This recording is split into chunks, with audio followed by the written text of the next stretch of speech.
Let's start the chapter Organic Chemistry GOC.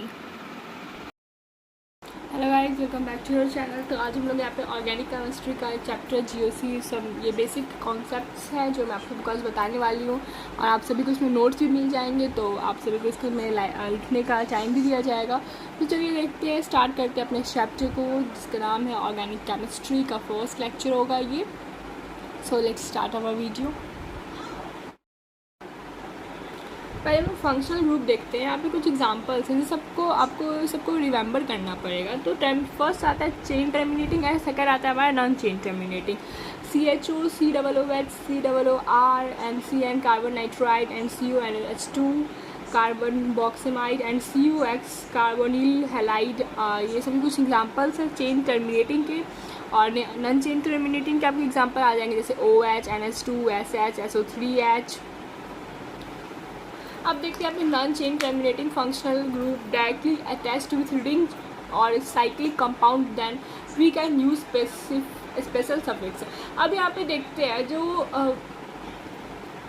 Chain terminating functional group जो होता है वो रिंग और साइकिल का जो कंपाउंड होता है उसमें डायरेक्टली अटैच्ड होता है। तो उसके लिए हम लोग उसके लिए सफिक्स यूज़ करते हैं। जैसे फॉर एग्जांपल ये लेते हैं बेंजीन कार्बोहाइड्राइड। ओके, तो इसके ऊपर चेन टर्मिनेटिंग ग्रुप में फंक्शनल ग्रुप जो है वो ऊपर डायरेक्टली अटैच है, तो इसके लिए हम लोग सफिक्स यूज़ करेंगे। Chain terminating FG special suffix. Main chain, अब ये देख लेते हैं, ये मेन चेन हो जाता है हमारा, और ये ऊपर में जो हम लिखते हैं जैसे कोई कंपाउंड का नाम, तो वो आ जाता है हमारा स्पेशल सफिक्स। जैसे एग्जांपल ये इसका मेन चेन हो गया और ये इसका सफिक्स हो गया CN, साइक्लोपेंटेन कार्बोनाइट्राइड। अब ये इसमें दो सफिक्स आ रहा है CHO एंड CHO। इसका एग्जांपल जिसका नेम आ जाएगा पिटाइल एल्हाइड्राइड बेंजीन 1 and 2 डाई कार्बो एल्हाइड। ये सभी आप लोग नोट कर लीजिएगा और ये जस्ट रिमेंबर करने की चीज़ें हैं। अब यहाँ पे देख सकते हैं जैसे फर्स्ट ऑक्सीडेशन हो रहा है एंड देन रिडक्शन हो रहा है। तो एसिड, फिर सल्फ्यूरिक एसिड, फिर एसिड एनहाइड्राइड, तो ये इसका फर्स्ट ऑक्सीडेशन हो रहा है, देन रिडक्शन हो रहा है CHOR एंड ईस्टर क्लोराइड में। मैं 2 मिनट का टाइम देती हूँ, आप सभी इसको नोट कर लें।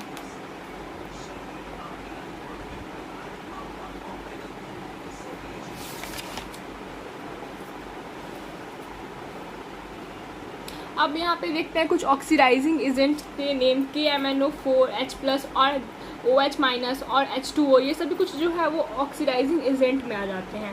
K2CrO7 and H+, CrO3 and H+, H2CrO4, O3, X2s, aldehydes, NaOX, sodium hydrohalide. ये सभी कुछ जो है वो ऑक्सीडाइजिंग एजेंट में आ जाते हैं, और कुछ जो है वो नॉन ऑक्सीडाइजिंग में आते हैं जैसे LiAl, H4 lithium aluminium hydride, NaBH4 sodium borohydride, B2H6 die.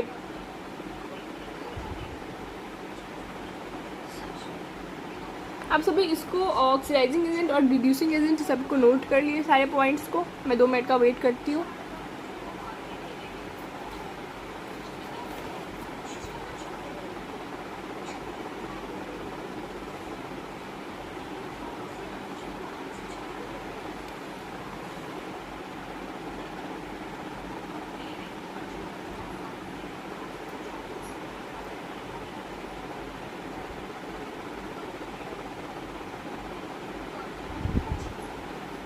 Okay, तो आगे बढ़ते हैं।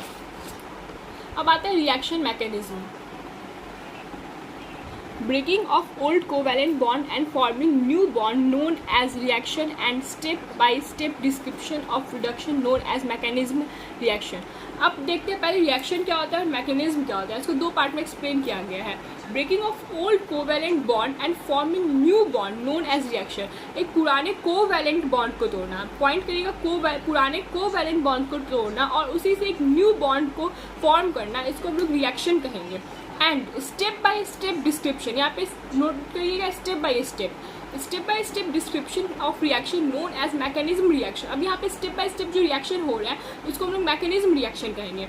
Ethyl bromide substrate molecule, reaction CH3 CH2 BRS aqueous KO4 KOH minus. अब इसमें K प्लस पे पॉजिटिव चार्ज है, NH पे निगेटिव चार्ज है, सो OH जो है वो CH2 पे पॉजिटिव चार्ज है, इसलिए निगेटिव चार्ज पॉजिटिव पे चला जाएगा। अब रिएक्शन इंटरमीडिएट देखते हैं, A एंड R प्लस।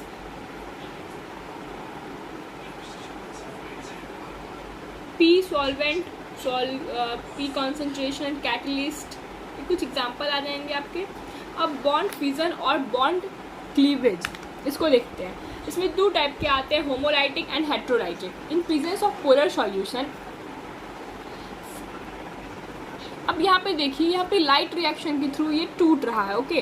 तो ये हेट्रोलाइटिक क्लीवेज है और ये रेट्रोलाइटिक क्लीवेज है और ये होमोलाइटिक है, ओके। और ये कार्बन एमाइन है।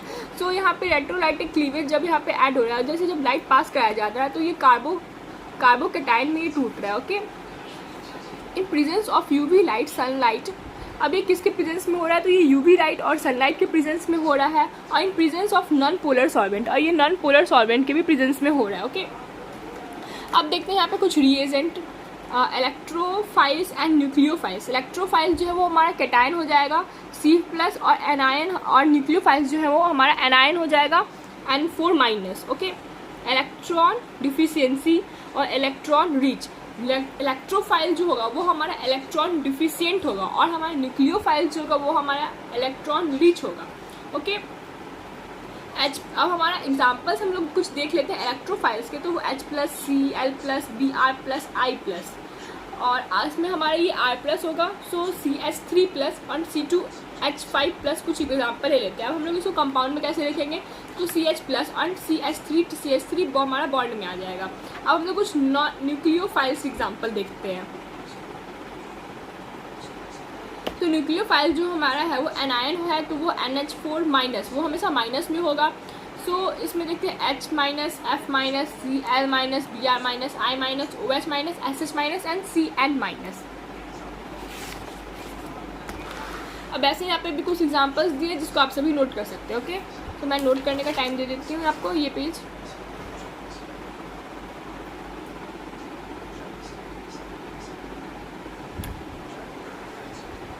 आप सभी इसको साथ साथ लिख भी सकते हैं, या फिर मैं कुछ टाइम दे देती हूँ बाद में आपको लिखने के लिए। पहले तो आप लोग समझ लिए तो वो ज़्यादा बेनिफिशियल होगा, और एक नोट्स टाइप में भी हो जाएगा आप सभी के लिए, समरी ऑफ द चैप्टर। ये मेन और इनऑर्गेनिक नहीं है, ये पहले उसके एग्जाम्पल्स हैं एंड ये मिक्सड है। आपको फिर सेपरेट चैप्टर्स भी मिल जाएंगे नेक्स्ट वीडियोज़ में, नेक्स्ट पार्ट में, सारे इनऑर्गेनिक के।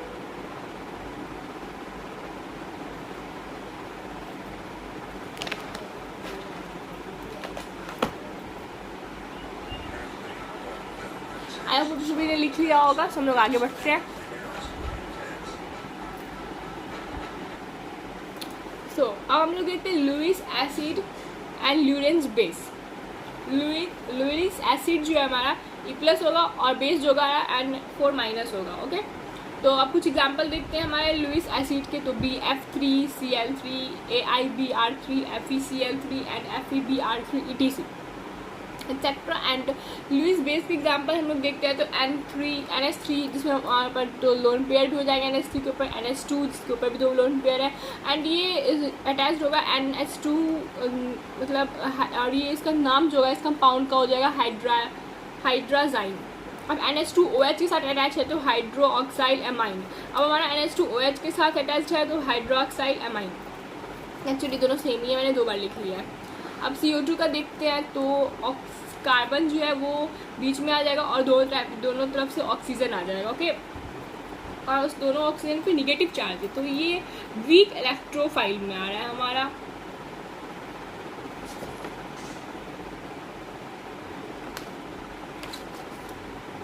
इलेक्ट्रोफाइल सेंटर पे है हमारा कार्बन, ऑक्सीजन। अब SO3 का देखते हैं, तो ऑक्सीजन सेंटर पे आ जा रहा है और ऑक्सीजन चारों तरफ से आ रहा है उसका, और मेन सेंटर पे पॉजिटिव चार्ज है एंड ऑल नोन पेयर पे सारे निगेटिव चार्ज है। ये electrophile at centre, weak electrophile, ये दोनों हमारे वीक इलेक्ट्रोफाइल के एग्जांपल्स आ जाते हैं। अब सेम इधर देख सकते हैं कुछ टॉपिक्स हैं bond fusion cleavage reagent electronic efficiency inductivity effect resonance of mesomeric effect and hyperconjugation of effects and electromeric effect application of electronic effect stability of कैटाबाइजेशन।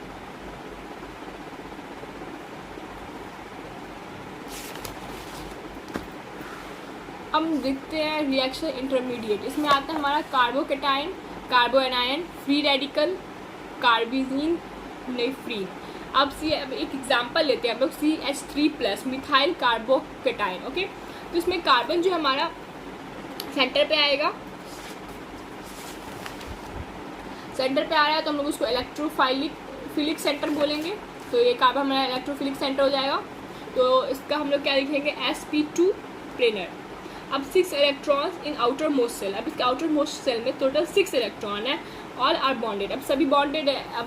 अब तो हम लोग 6 electrons in outer most shell, उसको हम लोग 6 electron भी कहेंगे। Okay, तो ये NCERT में हम लोग ने 6 इलेक्ट्रॉन्स लिख रखा है NCERT की बुक में, तो हम लोग भी इसे कर सकते हैं। काफ़ी टाइम मेरे एग्जाम में ये बोल के भी पूछ सकता है कितने होंगे, तो वो 6 होंगे। एक्ट एज इलेक्ट्रोफाइल की तरह ये एक्ट करता है। डायटैमिक फॉर्मेशन हेट्रोलाइटिक क्लीवेज। इसका फॉर्मेशन कैसा होगा, तो वो हेट्रोलाइटिक क्लीवेज होगा। CH3- methyl कार्बोएनाइन। अब मिथाइल कार्बोएनाइन का देखते हैं। इसका हाइब्रिडाइजेशन होगा sp3 और इसका शेप होगा pyramidal. 8 electrons in outer most shell, 6 electrons are bonded and 2 electrons are non bonded. अब यहाँ पे देख सकते हैं, यहाँ पे 2 इलेक्ट्रॉन जो होगा वो नॉन बॉन्डेड है और 8 इलेक्ट्रॉन्स जो है वो हमारे आउटर मोस्ट सेल में प्रेजेंट है और 6 इलेक्ट्रॉन्स बॉन्डेड। अब हमें कैसे पता चलेगा 6 इलेक्ट्रॉन्स जो है वो बॉन्डेड है, तो यहाँ पे देख सकते हैं हाइड्रोजन 3 है तो उसका डबल कर देंगे तो वो 6 आ जाएगा।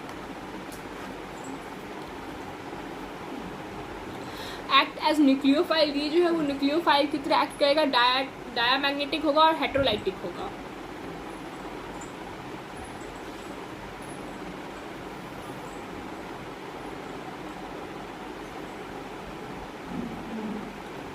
CH3 methyl free radical. ऐसा स्ट्रक्चर देख सकते हैं। इसमें जो लोन पेयर है वो अनहाइब्रिडाइज्ड है। ओके, तो ये sp2 होगा और इसका हाइब्रिडाइजेशन है प्लेनर, इसका शेप जो होगा वो प्लेनर होगा। और इसमें 7 electrons in outer most shell, 6 electrons are bonded and 1 electrons are non bonded. और इसमें 7 जो है वो आउटर मोस्ट सेल में इलेक्ट्रॉन्स प्रेजेंट है और 6 जो है वो बॉन्डेड है और 1 इलेक्ट्रॉन जो है वो नॉन बॉन्डेड है। जैसे ये नॉन बॉन्डेड इलेक्ट्रॉन हो गया। टोटल मिला के इसका 7 इलेक्ट्रॉन्स हो गया आउटर मोस्ट सेल में और 6 इलेक्ट्रॉन्स बॉन्डेड। तो टोटल 3 है, तो 3 हाइड्रोजन है तो उसको 6 मल्टीप्लाई बाई 2 इक्वल टू 6 आ जाएगा। ये शॉर्टकट है। अब इलेक्ट्रोफाइल होगा, ये पैरामैग्नेटिक इन नेचर होगा और होमोलाइटिक होगा। अब एक क्लास देख लेते हैं, कार्बेजीन CH2। तो CH2 कार्बन मेन सेंटर पे आ जाएगा और 2 ऑक्सीजन साइड आ जाएगा। sp2 बेंट हो जाएगा इसका shape. 6 electron in outer most shell, तो ये 2 इलेक्ट्रॉन्स हाइड्रोजन के हो जाएंगे तो ये 4 हो जाएंगे और ये 2 6 हो जाएंगे टोटल। तो total 6 electron in outer most shell, 4 electrons are bonded, 2 electrons are non bonded. 4 electrons कैसे हो जाएंगे, तो हाइड्रोजन 1 एंड 2 हाइड्रोजन तो इंटू 2 कर देंगे तो वो 4 हो जाएंगे। तो 4 बॉन्डेड एंड ये 2 हो जाएंगे नॉन बॉन्डेड। तो 4 atoms are bonded and 2 electrons are non bonded. अब ये न्यूट्रल होंगे, एक्ट एज इलेक्ट्रोफाइल। राइनियर एग्जाम्पल में आ जाएगा हमारा राइनियर CCl2 एंड डाइक्लोरोकार्बेन इलेक्ट्रोफाइल। अब आप सभी इसको नोट कर लें, मैं कुछ टाइम देती हूँ आपको नोट करने के लिए।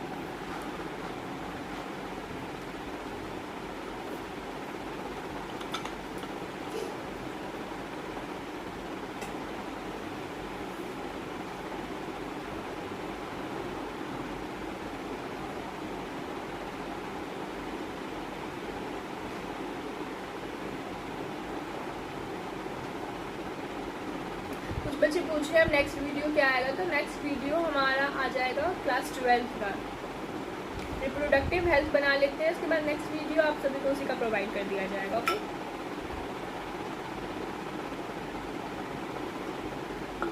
आप लोग मेनली फोकस NCERT पे जरूर करें।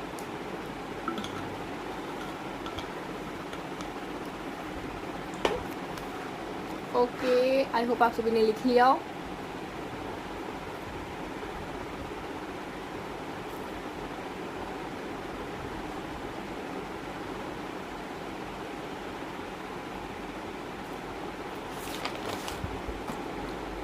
हाँ, आप सब इसको भी नोट कर ली यहाँ तक।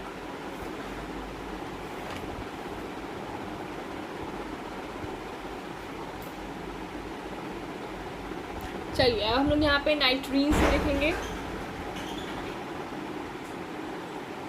तो अब हम लोग यहाँ पे नाइट्राइन का देखते हैं। R bond attach with nitrogen. Nitrogen पे जो हमारा टू लोन पेयर है, तो अब इसमें देखते हैं टोटल कितना आ जाएगा। तो 6 electrons in outer most shell. Outer most shell में हमारा टोटल 6 इलेक्ट्रॉन्स आ जाएगा। 2 electrons bonded and 4 electrons are non bonded. इसमें 2 इलेक्ट्रॉन्स जो है बॉन्डेड हो जाएगा, 4 इलेक्ट्रॉन्स जो हमारा नॉन बॉन्डेड हो जाएगा। 2 electrons bonded and 4 electrons are non bonded neutral हो जाएगा। एक्ट एज इलेक्ट्रोफाइल ये इलेक्ट्रोफाइल रिएक्ट करेगा। Reaction Hofmann bromide reaction हो जाएगा इसका। अब हम लोग देखते हैं, ये टॉपिक हमारा खत्म होता है। अब हम लोग नेक्स्ट टॉपिक पे आते हैं, electronic effect due to transfer of electrons. Electronic effect क्या होता है? Due to transfer of electron, electron के ट्रांसफर के कारण होता है। 4 इफेक्ट, अब इसमें 4 इफेक्ट आ जाते हैं इलेक्ट्रॉनिक इफेक्ट के अंदर। I effect, are effect, H effect और ई इफेक्ट। अब आई इफेक्ट और आर इफेक्ट और एच इफेक्ट को हम लोग साथ में पोलराइजेशन इफेक्ट कहेंगे, परमानेंट इफेक्ट कहेंगे। और 4 ई इफेक्ट को हम लोग टेम्परेरी इफेक्ट कहेंगे।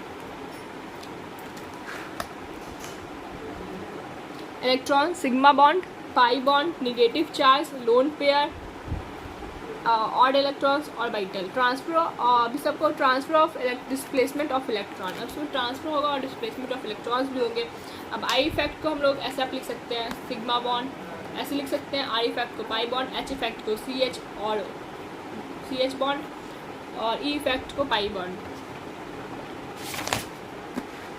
अब हम लोग देखते हैं inductive effect. Partial displacement of sigma bond electron. I effect is inversely proportional to 1 upon distance. तो इसमें कुछ एग्जांपल्स आ जा सकते हैं, जैसे आप देख रहे हैं यहाँ पे आयोनाइजेशन एनर्जी जो होगा वो 0 हो जाएगा। हम लोग काउंट की जैसे कहते हैं राइट टू लेफ्ट काउंट करते हैं, जैसे फर्स्ट माइनस एस, फिर प्लस एस, फिर plus double S, triple S, फिर यहाँ पे फोर्थ नंबर पे आएगा तो 4 एस। ओके, आप सभी सबको ऐसे ही लिख सकते हैं। और ये जो हो जाएगा आगे इसमें एल्डिहाइड जुड़ा होगा तो ये पोलर बॉन्ड हो जाएगा। ओके, अब उसका कुछ एग्जांपल ले सकते हैं। ऑक्सीजन, फिर ऑर्थो, मेटा और पैरा। सबसे ज़्यादा होता है उसका एनर्जी जो होता है वो ऑर्थो के पास होता है, देन मेटा के पास होता है और देन पैरा के पास होता है। और इंडक्टिव इफेक्ट का जो आयोनेशन एनर्जी होता है आई इफेक्ट वो हमेशा निगेटिव में होता है। अब आई इफेक्ट के भी टू इफेक्ट आते हैं, एक निगेटिव इफेक्ट एंड एक पॉजिटिव इफेक्ट। अब carbon, nitrogen, oxygen and halogen, तो एक ट्रिक आता है कार्बन से नाइट्रोजन, देन नाइट्रोजन से ऑक्सीजन और ऑक्सीजन। अब नाइट्रोजन, ऑक्सीजन और हेलोजन जो है वो साथ में कैटायनिक ग्रुप और equal to minus I effect भी हो सकता है। अब देखते हैं, फर्स्ट हम लोग देखते हैं आई इफेक्ट का 2 टाइप होते हैं, एक प्लस आई इफेक्ट एंड एक माइनस आई इफेक्ट। तो अब हम लोग प्लस आई इफेक्ट को देखते हैं। रिलीज और रिपेल दी इलेक्ट्रॉन डेंसिटी, ये जो होता है इलेक्ट्रॉन की डेंसिटी को रिलीज भी करता है और रिपेल भी करता है। जैसे आप सभी कुछ एग्जांपल लिख सकते हैं, पहले आप सभी इसको नोट कर लें।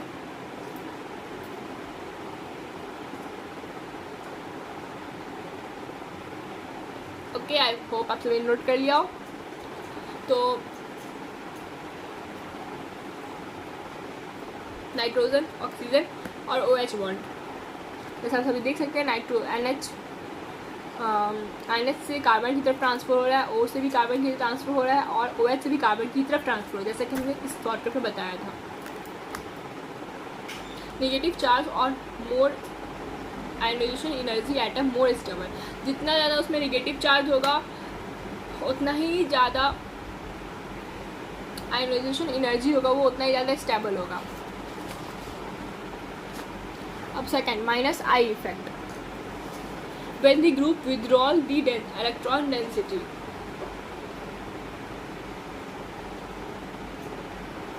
अब आता है application of minus I effect. ये हम लोग नेक्स्ट वीडियो में अब यहाँ से कंटिन्यू करेंगे। आई होप आप सभी को वीडियो पसंद आया होगी। पसंद आया हो तो like, comment, share and subscribe जरूर करें। और मैंने जितने पॉइंट्स बताएं आप सभी उसको लिख ले, और एक नोट्स की तरह आप इसको ले। एक नोट समरी रिवीजन है ये, और इसके बाद ज़्यादा कुछ नहीं बचा है, अभी तो चैप्टर स्टार्ट ही हुआ है। जब आप लोग का ये बेसिक जो है वो क्लियर हो जाएगा तो रिएक्शन बनाना ज़्यादा टफ नहीं होगा, काफ़ी इजी हो जाएगा पूरा ऑर्गेनिक केमिस्ट्री। काफ़ी स्टूडेंट्स ने बोला था कि ऑर्गेनिक पे वीडियो बनाने के लिए काफ़ी डिमांड्स भी आ रहे थे, तो मैंने इस पर वीडियो बनाया है। आई होप आप सभी को वीडियो पसंद आया हो। बाय।